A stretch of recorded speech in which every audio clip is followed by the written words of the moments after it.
Hello, everybody. How are you doing? It's Twanna here. On kind of late from what I typically come on, but I'm finding people are up at all different times of the world and all different times of the day. For some of you, it's good evening. For others of you, it's good morning or good afternoon. So I am so happy to have you on board. And I see that my live within my group was spinning a bit before it actually went live. So for those of you that are just hopping on again, hello, Twanna here, career transition coach, and I am so glad and happy to have you guys on board, you ladies, and I know I have gentlemen that support me too, but welcome. So, like I said, I'm a career transition coach, and I help women overcome the fear and anxiety that comes with switching to a new career, finding a new career. And I help them by empowering them to recognize and express their unique value and by instilling a deep sense of purpose, right? Hey, Megan, how are you? Thanks for joining. Try to get there. By instilling a deep sense of belief in their own strengths and abilities so that they can confidently and courageously create success on their own terms and pursue a path of purpose that is meaningful to them. So if you see the hook that I had out there, I asked a question and I just want to pop on. I like to check the groups when I am doing lives because I know I don't always see the comments. So I want to check and be sure that I pay attention to the comments and address the comments. So if you have questions, do ask. If you have comments, do ask, right? So my question today was, is guilt or shame causing you to have a career identity crisis, right? Now, some of us, we don't really know about shame or guilt because it's not something that we live with on a day-to-day basis. But there are some of us, myself, really in my 20s and 30s. Hey, classmate, how you doing, Sharita? In my 20s and my 30s, actually, which is my teens, my 20s and my 30s, guilt and shame was something I really let just run me around in circles in my life, right? And so a lot of people really don't know the difference between guilt and shame, right? So shame is really related to some standard in your life. For many people, it's a moral standard. For others, it's a cultural standard. But it's some standard that you've got somewhere and you've missed the mark. You didn't quite get it in there, right? And so it's like shame is internal. And that was the issue for me. It is internal. So not everybody sees it, but you feel it. You really feel it, right? And sometimes that moral standard may come from, if you've had siblings or you have a lot of cousins, and it'd be like, oh, look at her. See how she's doing da da da da da. Why aren't you more like her? Or look at him. See how he did it? Why aren't you more like him? Why aren't you more like this? Why don't you behave like that? How come you're not like this? And so from a very young age, then we're programmed with a standard. Whether it's a moral standard or any other standard, it's a standard. You should be like person X. You should be more like this person. You should act more like this. You should be smart like her. You should go to school like she did. You should have that job like she did. It starts very young. It starts really young. I'm telling you, it can start really young. Now, hey, Sonia, thanks for joining. So my purpose here is not to beat up, family members or anything like that because they weren't facetious. Most of them were not facetious when we did it. It's just something that happened, right? So that's where shame comes in. Now, guilt is a little different. So guilt is typically something you've done or in some cases not done, and you feel guilty about it, right? We can really feel guilty about it. So it is also expressed as regret. So again, you regret it. You did something, or you can regret for something you didn't do, and we feel guilty about that, right? And so the thing is so why are we talking career transition and guilt and shame? Because I know for me, guilt and shame rode me hard, right? Because my negative inner critic voice, man, it wore me out when it came to guilt and shame. You should have done this. You sounded stupid when you said that. You should have stood up straight. You should have done this. Your boots are not shined as well as da da da. It just, that negative inner critical voice, it just hammered me. I mean, it hammered me. It hammered me with guilt, and it hammered me with shame. I'm telling you, there were some points in my life when I was younger, it was bad. And so you can, imagine what happens if you're one of those people who came up with, so-and-so, they're a doctor now, or such is a teacher now, or, they're making this much money now. How much are you making? What job are you at now? And then we feel this inner sense of shame, right? Or we can feel guilty, like, see, I told you to go to school or not go to that school. If you had gone to high school, you'd be a doctor by now. You would be an engineer by now. You would be a teacher by now. And then we feel that guilt, and then on jumps on top of that negative inner critical voice. Yeah, it can leave you with a career identity, because all of our lives, for many of us, we're like, what are you going to be when you grow up? What are you going to be? What are you going to do? What school are you going to? What are you going to be? What are you going to do? What school? That, we're like drilled in that, right? So many of us equate our career identity to, or our identity, period, to what we do for a living, what job we have.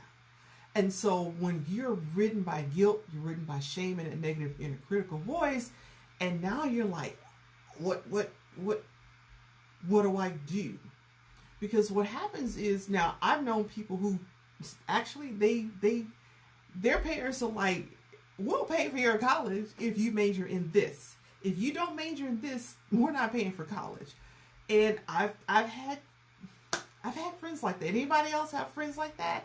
They were in college because their parents like, you get no support if you don't go to this college and if you don't major in this.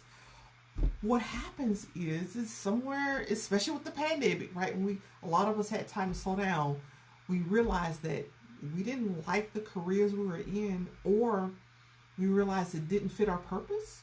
And some of us was like, well, I don't want to do this, but I don't know what that purpose is. And then we start suffering a career identity. What am I supposed to be doing? Because I spent 10 years in this career. I've spent 25 years in this career. Or I've got X amount of dollars in education. How am I gonna change now? I've done this. This is all I know how to do. And so you hit career crisis, and then the guilt and the shame, they don't let up. They don't go, oh, I'll leave you alone right now because I see you're having a career identity crisis. No, they can get worse, right? I'm gonna check and see. Hey, Lynette, thanks for joining.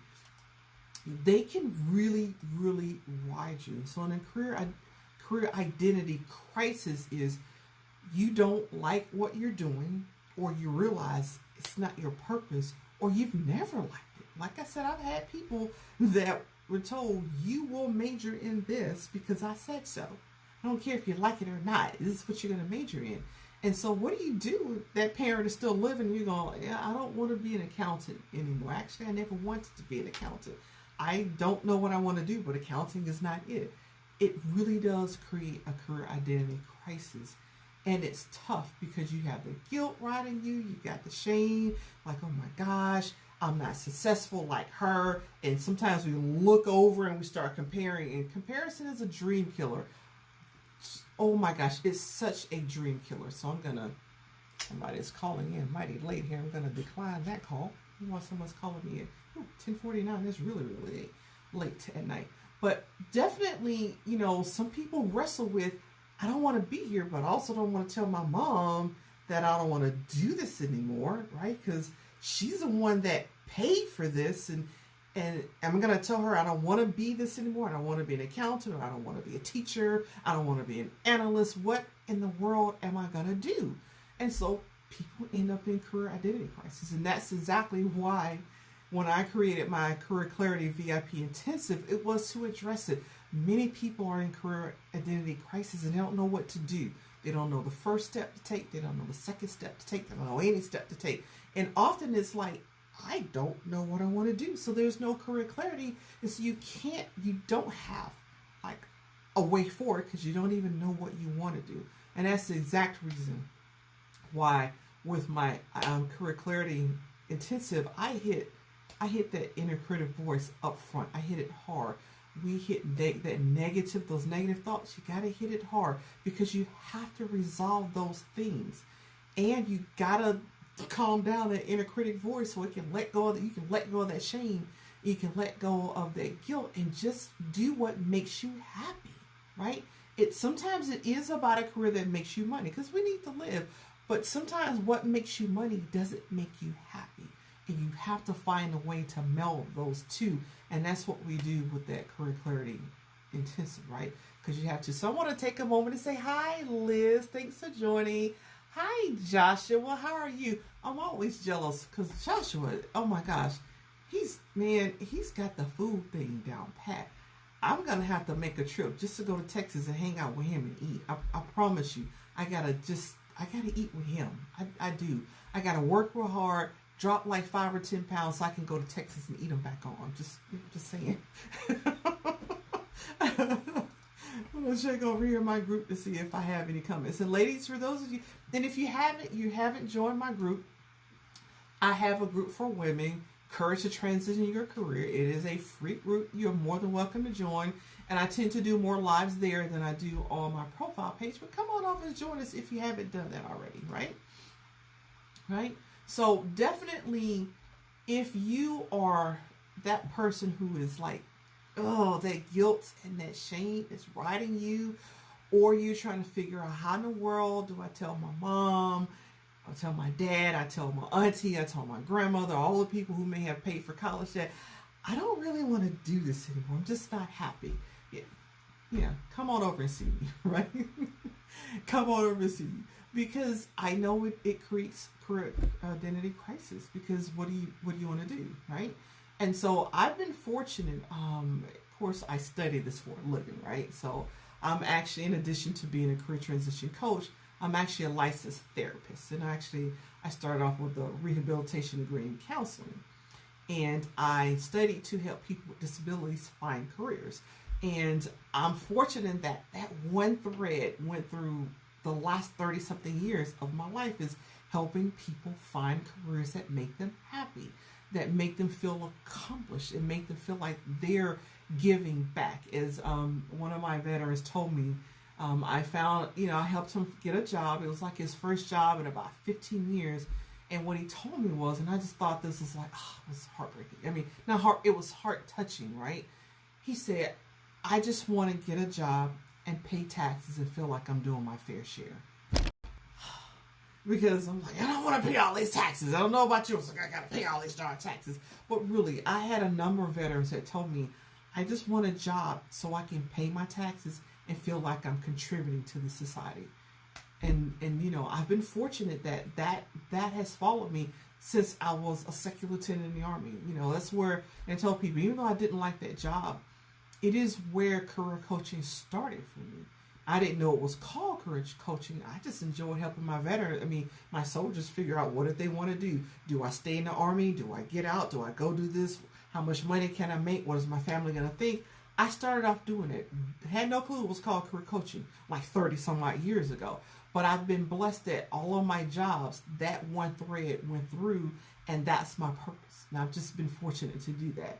And so I talked with one of my clients yesterday, and a lot of people are afraid, like, what's my purpose? What's my purpose? What's my purpose? It's like they're like, I don't have a purpose. I don't have a purpose.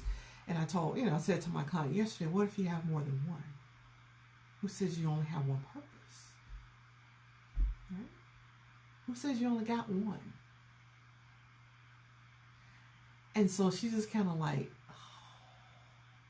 and we started going back, we started going through, and we found the nexus. We found the person that has motivated her to be the person she is today. And she never thought about it, right? So my question is to you, if you're in career identity crisis, like, I don't know what purpose is, and I got to find out purpose, and I don't know what it is, take a deep breath. You may have more than one. You may have more than one. Because my purpose was interwoven through several different jobs. Over a 4-year span, my purpose was woven through several jobs before I even knew it was my purpose. And so that's why, February, I resigned from my 6K job, and now I coach. and I do counseling full time because those are my passion. I realized I didn't need to be an SES for the government. I didn't need all of that. What I do, helping women find their purpose, helping them get the career that makes them happy, not just and don't get me wrong, yes, some careers are prestigious, but the prestige doesn't make you happy. It doesn't make you happy, right? And I know people, earning $200,000-$300,000, they're not happy because that's not what makes you happy.